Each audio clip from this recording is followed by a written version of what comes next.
All right, we're with Paul Strelow today, Tiger Illustrated, talking some Clemson football. Paul, appreciate your time. I'm going to kick right into it. Let's get that update on Clemson's recruiting for the 2023 class. What are you seeing? What are some of the things that you're liking? I think Clemson came into this class needing to make a statement. I think perception for last season, it was not a great season by Clemson standard, but I think perception kind of made it worse.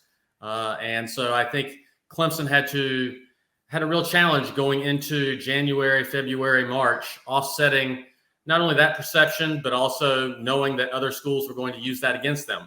And I think what we've seen with some patience is Clemson make a strong statement that the program isn't going anywhere and it was not going to suddenly drop off the map with a 10-3 season. I think that there's always some concern coming off a season like that you're just going to end up with a bunch of high 3-star types, probably if you're Clemson. But they've come out with some signature wins, to go and beat Georgia over a year-long battle for an in-state guy like Vic Burley, to come out with a signature triumph in Peter Woods over Alabama. Cade Klubnik, was their big win the class before, and I think Christopher Vizina profiles a lot like him. And Clemson able to go and beat Notre Dame, one of the 2-3 hottest teams on the trail, to beat Notre Dame for Vizina, to beat Notre Dame for Ronan Hannafin, and then to go into Texas and get a couple of 4-star offensive linemen. So I think they've had the caliber of recruiting victory that Clemson has always had, and this class takes shape a lot like some of those others in between that 2014, 2020 span, where they got some top-end talent to really augment a lot of quality players in the back half of their class. Yeah, I would agree with everything you said. They've won some key recruiting battles. The class right now is ranked number 8 overall, 17 4-stars, tops in the ACC. You mentioned some of the guys that I really like. Chris Vizina, seen him in person, fantastic quarterback. I think he's going to be great at the collegiate level. Some fantastic DBs, Avion Terrell, really like Kylan Webb and Rob Billings. And you mentioned Peter Woods, AJ Hoffler, and excited to see what Zachariah Owens may do at the college level. He's a beast. He's a big guy. So let's move on to the next thing. Really excited to hear what you have to say about this one. We've discussed it on paper. Now we get to discuss it face to face. Southeast prospects Clemson is going after in the 2023 class. You just mentioned it. I think they've pulled in recruits from 8 different areas, really strong in the Southeast, 2 from Florida, 2 from Bama. Correct me if I'm wrong, maybe 10 in the state of Georgia. Like you said, they've really done a great job in the Peach State. So who are they targeting, and who might they also add to this 2023 class from the Southeast? Yes, your point is one of the prevalent themes for their class is they have become a national brand, and certainly there are virtues to that, and they benefited for that in a number of their acquisitions. But I think when they really needed to circle the wagons for this class, they stayed closer to home. And so you've seen that flavor with going and getting double-digit guys in Georgia, a couple of Florida, Alabama, using their connections and relationships there. I really think kind of going with what got them there has really defined this class. Going forward, there aren't that many spots left. Most of the hay is in the barn after this summer, where they've got 17 of their 20 commitments over the last 2 months. But there are 2 or 3 spots left specifically. I think that defensive end is the priority need for this class. They could lose their top 4 defensive ends after this year. And so they are going for a volume class there. We both like AJ Hoffler. I think most recently, Tamarian Parker, the Phoenix Central defensive ends, come back on the market. And I think that Clemson has connections there, going back to when Parker camped at Clemson a year plus ago and wanted an offer from there. I think they've got some relationships there. Both defensive line coaches there's familiarity with. So Florida, Tennessee are going to be formidable competition there, but I think Clemson has as good a chance as anybody with Parker going forward. The other one that really sticks out is defensive tackle, Kaden McDonald, 4-star from North Gwinnett. Just a really good player at this point. Someone who doesn't have the measurables maybe for a top 100 type ranking, but when you turn on the film, it pops. And I think that Clemson already has 3 defensive tackles for this class, but when they've got Brian Brzee, and Tyler Davis and Rook Ororo probably all coming off the board, off the scholarship board this year. That defensive line period is where they have the need. Kaden Mcdonald has a great relationship, long-standing friendship with Avion Terrell, who you mentioned, and AJ Terrell, that Clemson family.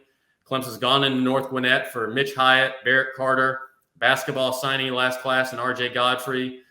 Mickey Kahn is the area recruiter there, former area high school coach, great relationship at North Gwinnett. So there's a lot of reason and a lot of chips that add up in Clemson's favor there. Florida's probably the biggest competition going forward. It's going to visit, some other schools as well. But I think there are reason to like Clemson's chances for McDonald and Parker. And they've also really got one more vacancy at running back.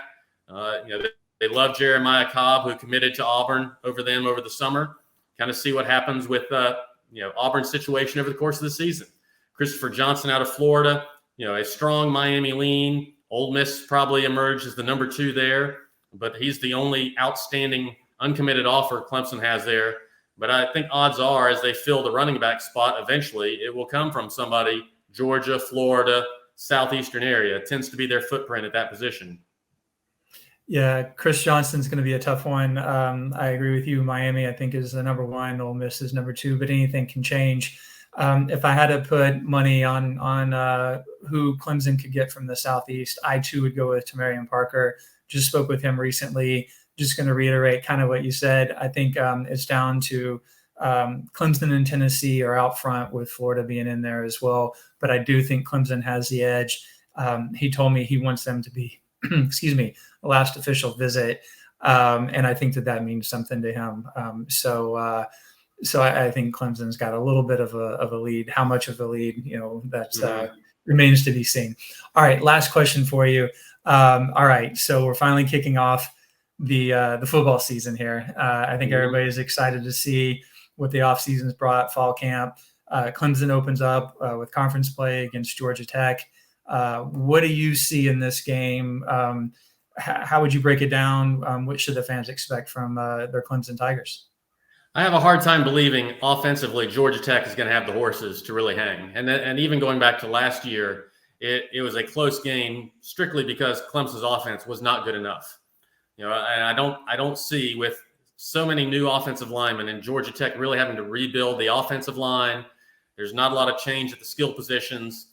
I think that to get 14 points would be, quite a blessing for Georgia Tech. I think it's got to be a low-scoring game for them to have a chance. The variable is Clemson's offense, and I think what everybody wants to see is how much has Clemson's offense improved. I think it will be better. I think last year it was the imperfect storm where DJ Uiagalelei lost confidence early, struggled, and started questioning technique, footwork. Maybe could have done more in the offseason and improving himself just as a young player. And then when you combine that with receivers, they had injuries there. So there was no continuity or consistency among the production there. Offensive line wasn't good enough to carry them for a while. They really struggled with an identity. And I think that changed over the second half of the year, where they started being able to run the ball. They've made some, schematic changes this offseason. I think some new ideas and coaching will help out that. I think they're healthier at receiver with Joseph Ngata. They've got freshman Antonio Williams coming in. Adam Randall's coming to help in another month. Bo Collins, E.J. Williams. There are more options at receiver this year. I think philosophically, there's a different attitude and kind of a renewed life on the offensive line. So I think there are a lot of reasons to collectively think Uiagalelei has more help. And they also have an option now behind him in Cade Klubnik, who we referenced earlier, the 5-star quarterback arrival. It gives them options that they did not have last year. So they're going to be better. I think it will take time for them to be the product people are expecting them to be. But I think the question will be, to what degree can they pass the ball this game? Do they show significant improvement there? I think they will be better in a lot of other avenues, running the ball. Quarterback running the ball will give them a different option they didn't have last year. But I think how successfully they can execute their new passing plan will be the variable for how good Clemson fans feel coming out of this one. I think they win. I think they can win comfortably. The question is, how dominant will they be, in my opinion? Yeah, the things that I'm excited to see, how well Clemson's offensive line performs, where we see the upgrade from a year ago. I'm a little biased with DJ. I've known him since his freshman year in high school. I want to see him do really well. Really like him. I think he's a great guy. And then that defensive front, just overall, what that defense could do this year. I mean, I think we're expecting, the steel curtain, Chicago Bears, 85, something like that. So hopefully we haven't overhyped it. But I think it's going to be a lot of fun to see.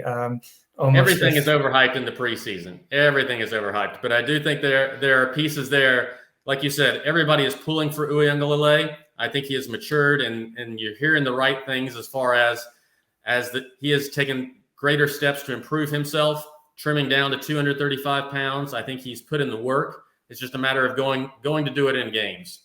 And offensive line, like you mentioned, they have a freshman starting at right tackle, Blake Miller, who we had as a 4-star last year. Colin Sadler is another freshman offensive line who's going to contribute. So they are young at some spots, but they've got some veterans they've moved around. And I think the composition of that offensive line is the best for Clemson it's been for a number of years. So there are a number of reasons for the hype. But again, they've got to go and do it. We're about to find out about everybody, all the college football teams across the nation. Paul, I appreciate your time today. Look forward to catching up with you. We'll see how close we were to accurate with some of these Clemson thoughts coming up in the next couple of weeks. But thank you again, Paul. Spot the ball. It's here.